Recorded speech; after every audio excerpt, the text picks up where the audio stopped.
哈德逊研究所科纳西主任，各位贵宾，大家好。Distinguished guests, ladies and gentlemen, the Hudson Institute, Mr. Cropsey, good afternoon.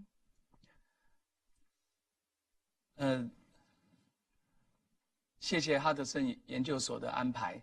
那在不久之前，那么美国副总统彭斯在哈德逊研究所的演讲，那么这个演讲是非常重要的里程碑，那也会对中美关系包括台湾的发展会有这个深刻的转变。那我相信这个演讲所提出来的议题是非常值得进一步讨论的。Thank you.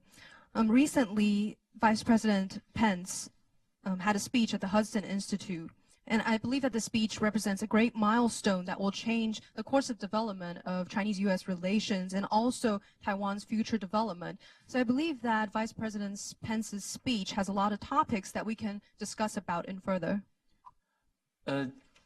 1979年是一个重要的历史分水岭。那么79年之前，那么美国在台海、在台湾有长达40年的这个支持跟合作。那么1979年之后，那么以台湾关系法为基础，那么也建立了40年来跟台湾的关系。1979 represents an important year in history. Pre-1979, the United States offered Taiwan 40 years of support and companionship.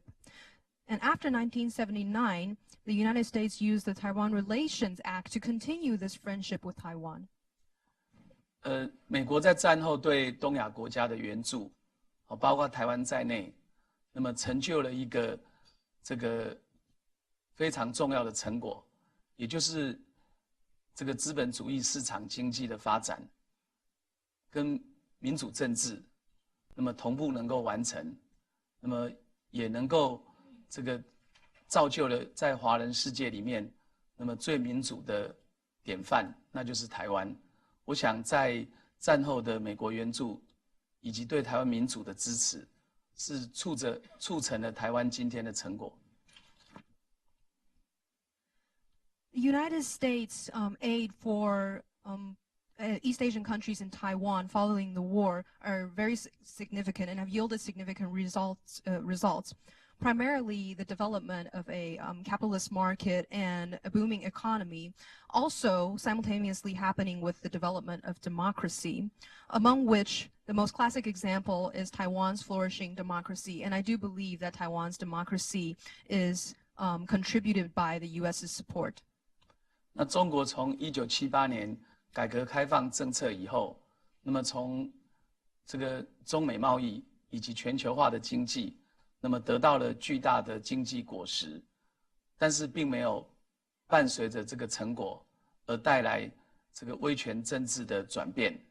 那么到目前为止，那么中国还是由这个共产党那么一党专政，那么这个是经济发展跟民主化并没有同步发生。In 1978, when China opened up to the rest of the world, its trade boomed and its economic development took off. However, its authoritarian government remained, and the Chinese Communist Party remains to rule China as a single party. So in China's case, economic development didn't bring about democracy. 所以中国必须要在这个全球化的时代，那么在政治、经济、军事，那么要学习这个全球化的规则以及文明的价值。In this globalized era, China must play by global rules when it comes to politics, the economy, and the military. 那我想哈德逊演讲的这个重要的方向，就是中国必须要做一些基本的改变，而不是说让中国来改变美国。那我相信美国所造就的世界会是一个更和平、更民主、更繁荣的世界。Vice President Mike Pence's speech at the Hudson Institute was centered on one idea, one core idea, is that China must make fundamental changes. It shouldn't be China changing the U.S., rather U.S. leading all other countries to a better world, to developing greater peace and greater prosperity. 那我是在台湾的桃园担任市长。那我们桃园有一个冷战时期的这个空军基地，叫做黑猫中队。那这个黑猫中队在1961年到1974年，那么他们在美国中央情报局的协助底下，那么以这个 U2 的高空侦察机，那么深入到中国的内陆各省份进行高空照相，那也包括侦测核子试爆。那么这个故事呢，在冷战时期，那么可以讲是反共的第一线。那当时如果没有美国支持台湾，那我想这个现在的民主台湾也许已经不存在。Taoyuan is home to a place called the Air Force Base of the Black Cap Platoon. And the Black Cap Platoon was commissioned by the CIA to operate in Taiwan between 1961 to 1974. The Black Cap Platoon flew U-2 reconnaissance planes deep into China, into Chinese provinces, to take photos and also to detect any activity of nuclear testing. In the Cold War, the Black Cap Platoon represented first-line defense against communism. And without the United States' support of Taiwan in that time, I do not believe that Taiwan would still be able to retain its democracy.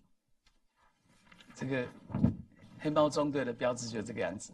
This is the logo of the Black Cap Platoon. 那么当时有28个飞行员，那这完成了220次任务。其实最后也折损了12架 U2 这个侦察机，有10位飞行员殉职。我想在冷战时期，那么也付出了非常大的代价。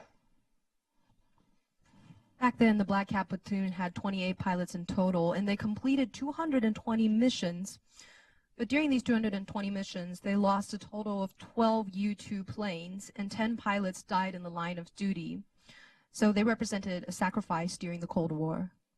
那从1979年到现在，那么中国的改革开放，那么经过了40年，到中国国家主席习近平的时代，那么中国的发展也有很大的变化。So since China opened up its doors to the world in 1979, it has changed quite a bit. It has been 4 decades since it's opened up to the world, and now China is led by Xi Jinping, and we have seen many changes. 习近平的时代提出了中国梦，提出了一带一路，也提出了2025中国制造。那么这些诉求背后的出发点仍然是中国的民族主义。Xi has proposed the idea of the Chinese dream, the Belt and Road Initiative, and Made in China 2025. But behind all of these slogans, all of this talk, is still Chinese nationalism. 那从近代中国，那么清朝到中华人民共和国，那么因为过去的这个帝国主义侵略的这个悲情意识，那么到目前为止仍然是中国共产党的潜意识。那主要的核心仍然在追求这个富与强，这个富跟强是富国强兵，那这个思维到现在还没有改变。Considering the history of the Qing dynasty and all the way until the Qing dynasty was overturned and the People's Republic of China was established, people in China, the overall sentiment of the Chinese is still affected by all of the tragedies that happened under such a government, under the Qing dynasty. So the Chinese Communist Party's objective is still to strengthen its nation, to make its nation rich, and to strengthen its army. 那这也可以说明为什么解放军在中国的对外政策上也扮演着看不见的重要力量。This also explains why the PLA plays a very important role in China's foreign policy. 那么虽然中国诉求睦邻政策，但实际上在钓鱼岛、在南海、这个造岛，以及在台湾海峡，那么中国所这个提高的这个军事活动的频率，那么也造成这个亚太地区很多国家，那么对中国崛起所带来的这个区域安全的挑战，那是抱着非常高度这个怀疑的态度。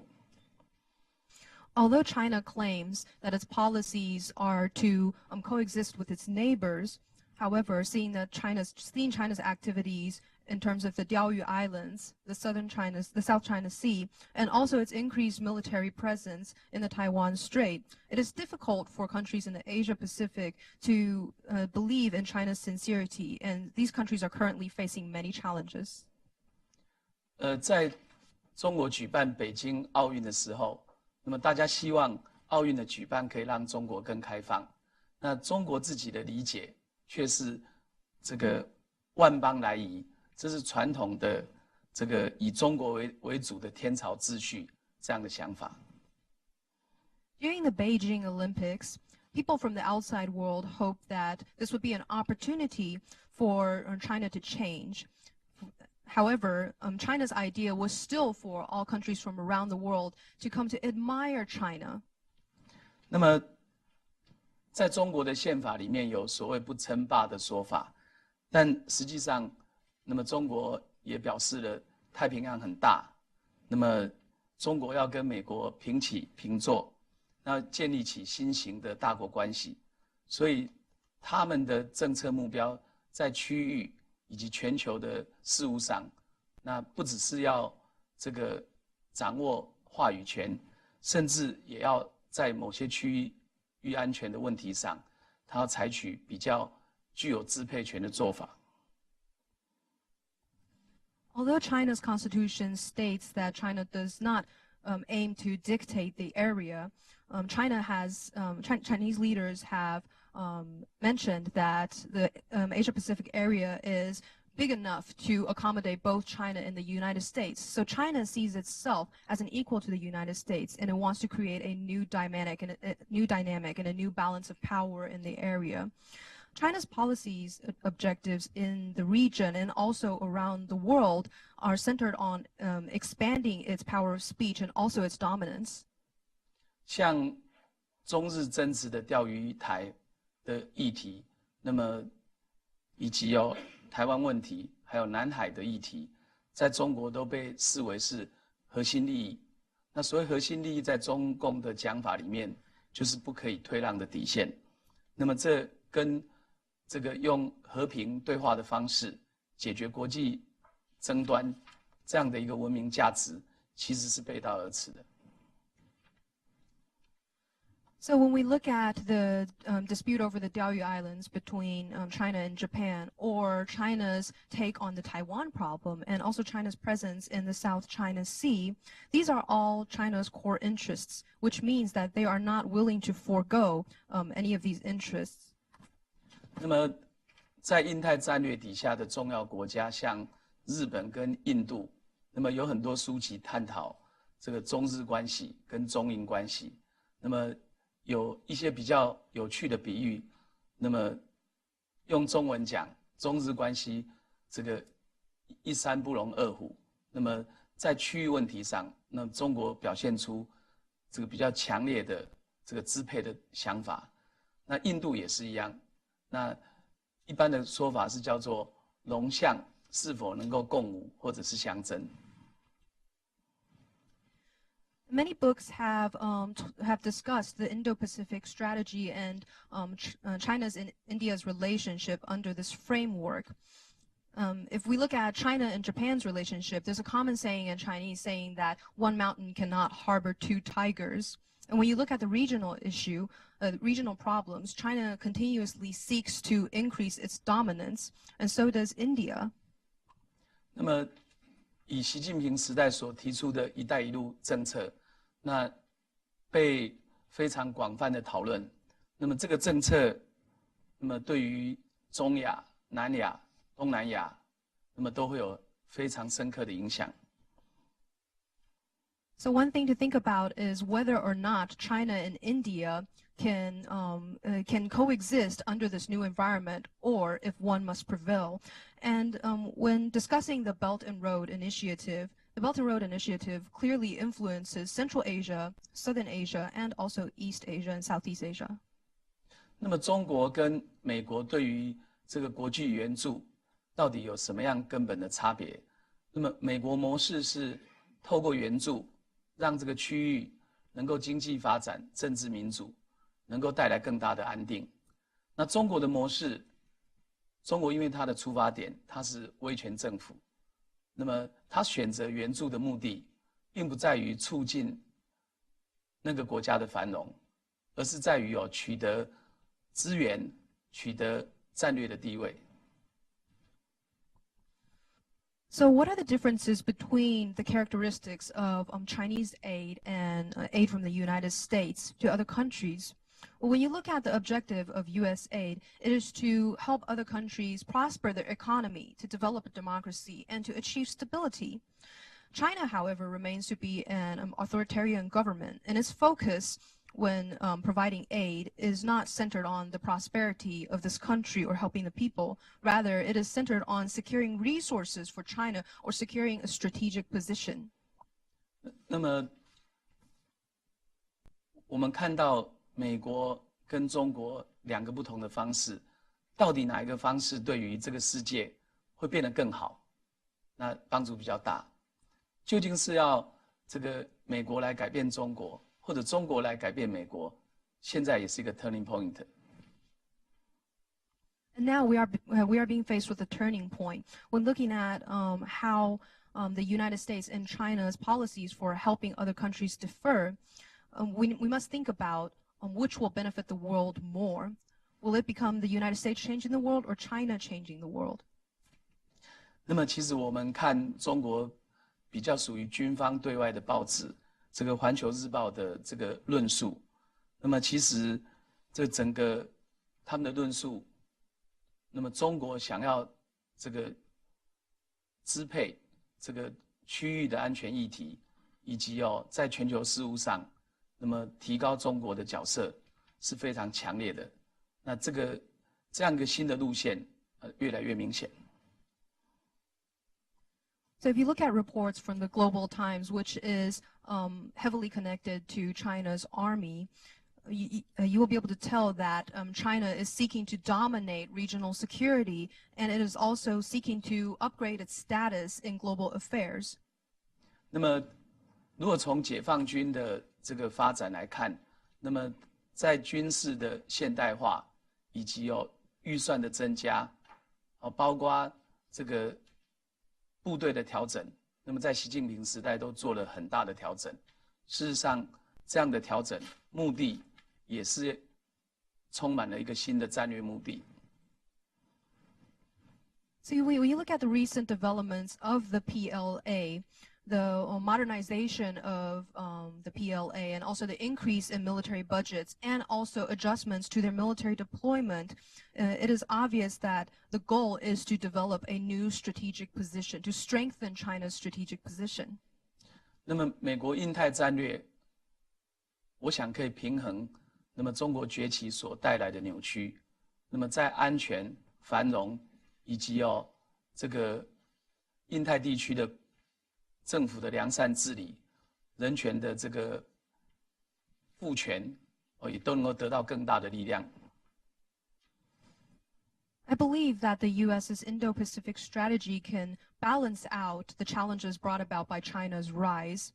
It can increase regional security, prosperity, with the premise that the countries will govern with goodwill.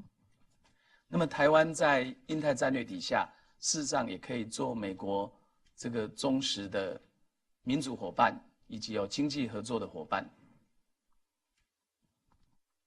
In addition, this will also benefit the human rights in the region. And under the Indo-Pacific strategy, Taiwan can play an important role as a democratic partner to the United States.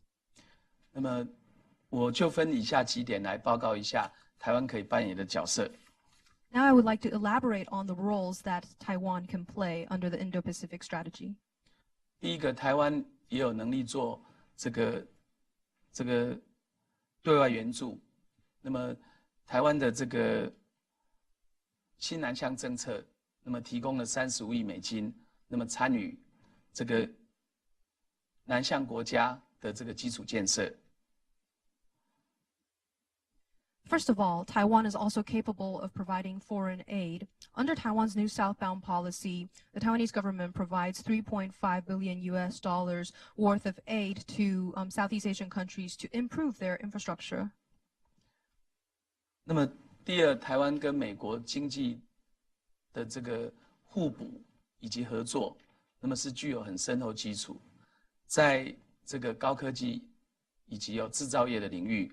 我相信将来这个会有更多的台商，那么不只是回流到台湾，也会在美国投资，也会到南向国家投资。Secondly, Taiwan and the United States historically has collaborated deeply in terms of the economy. For instance, Taiwanese businesses in the high-tech industry and also in the manufacturing industry are not just moving back to Taiwan, but they are also planning on moving to the United States and Southeast Asian countries. 那最近台湾政府也决定在天然气的购买上，改向美国购买了250亿美金的这个长期合约。And recently, Taiwanese companies have also signed a contract with the United States to purchase $25 billion worth of liquid natural gas from the states. 那么台湾在这个军购上面，那么也在这个美国的支持底下，能够逐渐的常态化，那也展开了国防工业的合作。And third of all, Taiwan's purchasing arms from the United States has become increasingly normalized, and Taiwan and the United States can continue to collaborate in improving Taiwan's national defense. 那么台湾也展现了在国防投资上的决心，那包括今年这个国防预算也提高了5%。Furthermore, Taiwan has also demonstrated its drive in improving its national defense. This year, the Taiwanese government increased its national defense budget by 5%.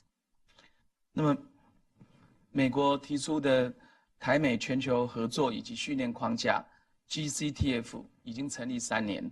那对于这个数位落差、妇女的赋权、气候变迁、对抗假资讯，那这有非常多有助于这个政府的良好治理的议题。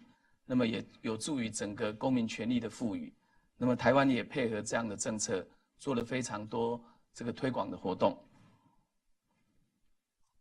The United States GCTF has been promoted for 3 years already. It focuses on issues like closing the digital gap, empowering women, addressing climate change, and also combating fake news. This all contributes to improving the governance of countries, and it also empowers citizens. Thus, Taiwan has strived to collaborate with the United States under the GCTF. 那在这个架构底下，那么台湾跟中国对宗教的自由也展现了完全不同的态度。那么中国仍然是这个政治来凌驾宗教。Under the GCTF, Taiwan's take on religion also completely differs from China. In China, politics still comes before religion. 我想台湾在印太战略当中，那么是美国可以这个信赖的一个非常好的伙伴。那不管是产业合作、开放市场，或者智慧财产权的保护等等，那么台湾所分享的价值跟美国都是一致的。Under the Indo-Pacific strategy, Taiwan can play a trusted partner for the United States, be it in the areas of industry collaboration, open markets, or intellectual property protection. Taiwan and the United States share the same values. 那么在印太战略当中，台湾是第一岛链。那么不管是东北亚、东南亚，它的位置是无可取代的。And under the Indo-Pacific strategy, Taiwan represents the first ring of islands in the Asia-Pacific region, be it in Northeast Asia or to Southeast Asia. Taiwan is situated in a very strategic position. 那么美国国会所通过的亚洲再保证倡议法案，那么在川普政府的支持底下，那么承诺对台湾的这个国家安全以及更紧密的台美关系又打下了一个新的基础。The Congress's Asia Reassurance Act has also been supported by President Trump, where President Trump promises to further strengthen the ties between the United States and Taiwan, in particularly issues pertaining to Taiwan's security. 那么，当然，台湾面对的情况是，那么过去的这个几十年来，台湾是有一条海峡中线，那么蔡英文政府也表达了这个维护现状、不改变现状这样的承诺。不过，这样的一个承诺，我们所遇到的挑战是，我们不会主动的去这个挑衅中国，但是我们要防止现状被改变、被破坏。Over the past several decades, Taiwan has always had a middle line down the Taiwan Strait, and President Tsai Ing-wen has vowed not to change the status quo. Our major challenge now is that although we do not actively provoke China, we must prevent anyone from changing the status quo. 那么大家可以想象，那么解放军的军机、军舰，那么定期在台湾海峡还有周边的海域，在巡逻，在展现它的力量。那这对台湾的这个民主自由以及有现状的维护，将是一个非常潜在的威胁。With the PLA circumnavigating its planes and its ship around the Taiwan Strait and demonstrating its military strength, this is a huge threat to Taiwan's democracy, its freedom, and the status quo. 对美国而言，那么台海的现状、和平的现状，那么不应该被破坏。那么，我想这个破坏的一方，并不是来自于台湾。那么，而是来自于北京。The United States also firmly believes in maintaining the status quo and that peace should be kept in the Taiwan Strait. And the United States is opposed to anyone who attempts to disrupt the status quo. Taiwan is not the one disrupting the status quo now. It is the Beijing administration. 那么，如果站在一个这个和平的创造或者冲突管理的立场，那么应该要给予中国的这个军事活动。那么相对的这个限制或者是平衡的考量。From the perspective of maintaining peace or conflict management, it is important now to limit the actions of the PLA or to counteract the actions of the PLA. 那当然，大家也了解到这个军机、军舰的这个活动，那么距离真正的军事行动是有所不同的。但是我想，这是要向这个台湾以及世界发出一个讯息，就是他准备好了，或者是他有可能有局部的控制权。我想这样的威胁还是非常严重的。And although everybody knows that sending planes and ships on circumnavigating the Taiwan Strait is not equal to China using force to invade Taiwan, but nonetheless, it is sending a message telling everyone that China is ready, or at least ready to gain control regionally. And this presents a great threat to the region. 那么中国的崛起，假如不能够学习这个国际社会的游戏规则，我想和平对话是唯一的选项，战争不应该成为选项。So far, what we have seen is China isn't playing by international rules after its rise. So peaceful talks should be our only option. War is not an option. 那么，给台湾更大的力量，那我想这个是未来在印太战略底下，那么可以促进这个亚太地区的和平的一个重要的方法。Backing Taiwan and offering Taiwan more support is an option for promoting a peace in the Asia-Pacific region under the Indo-Pacific strategy. 我想台湾在这个国防安全上，那么我们是站在面对中国的第一线。那么台湾如果不能够保有相当的自我防卫的力量，我想这个第一岛链就是比较脆弱的。In terms of national defense, Taiwan is standing on the first line in the face of China. If Taiwan isn't able to preserve itself, then China poses a risk to everybody else. 就像圣经故事所讲的，这个 David 要对抗这个独眼的这个 giant， 那假如我们这个 David 是没有武装的，那和平不可能缔造。This is much like the story about David and the giant in the Bible. If David doesn't have a weapon to defend himself, then it is difficult to maintain peace. 所以，我想我们的目的是希望能够避免战争，让区域更和平、更安全。我想这才是台湾参与这个印太战略很重要的目标。Our objective is to avoid war and to promote regional peace and safety, and I believe this is the core goal of Taiwan for participating under the Indo-Pacific strategy. 那我们当然也希望美国能够更支持台湾参加联合国周边的国际组织，或者是活动，那包括像 WHO、像这个 ICA 国际民航组织、像国际刑警组织。那这些组织的参加，对于整个这个区域的安全，那么全球的合作，都是有非常重要的影响。那不应该把台湾排除在外。那这不只是这个台湾的权利的问题，我想对整个全球网络，那么台湾被排除是一个很大的伤害。We also hope that the United States can offer Taiwan greater support in joining organizations related to the United Nations or also events hosted by the United Nations.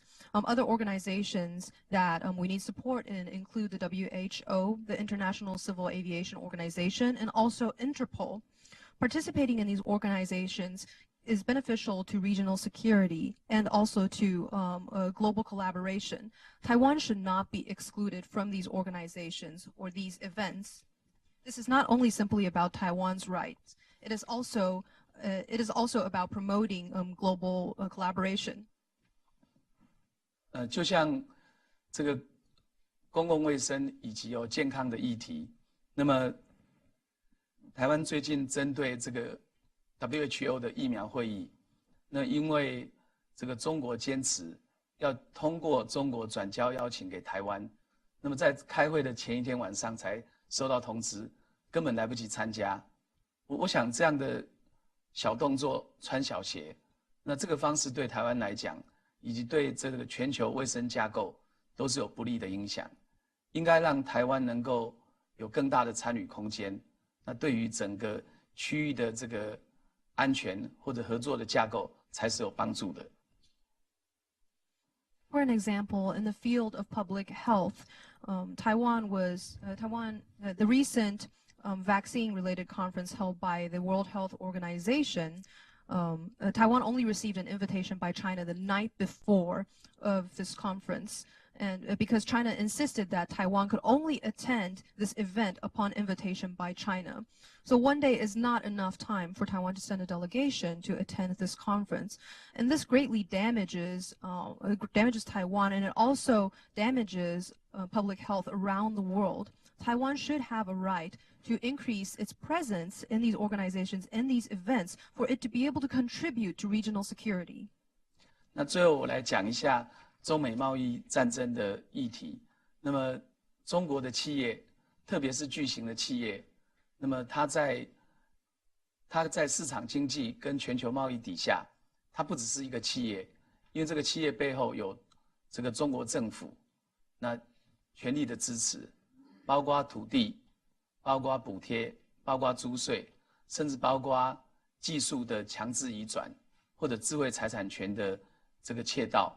所以美国的企业或其他国家的企业所面对的这个贸易问题，他面对的不是跟他同样的企业，而是背后有一个这个超级政府的企业。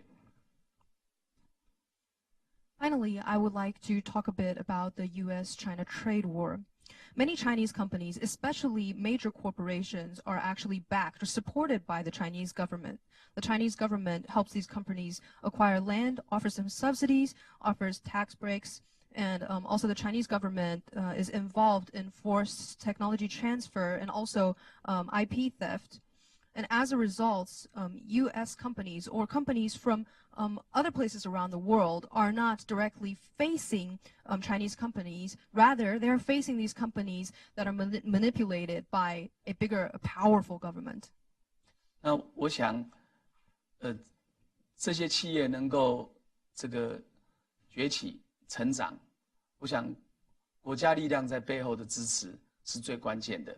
那这也是美中贸易谈判那么最困难的地方，要平衡贸易逆差，只要购买一些产品，但是要市场做结构性的转变，让政治的这个力量可以退出，那么我想这个是更大的挑战。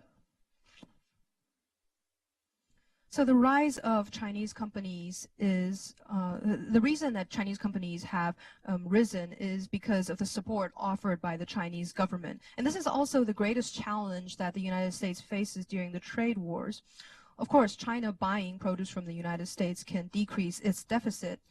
However, the bigger issue is how to combat these structural changes. 那也因为这样子，那么如果我们能够让许多的产业，它的这个生产的基地，那么从中国，那么分散到像 ASEAN 或印度，或者回到台湾，我相信这个策略会对于整个平衡的机制会有更大的影响。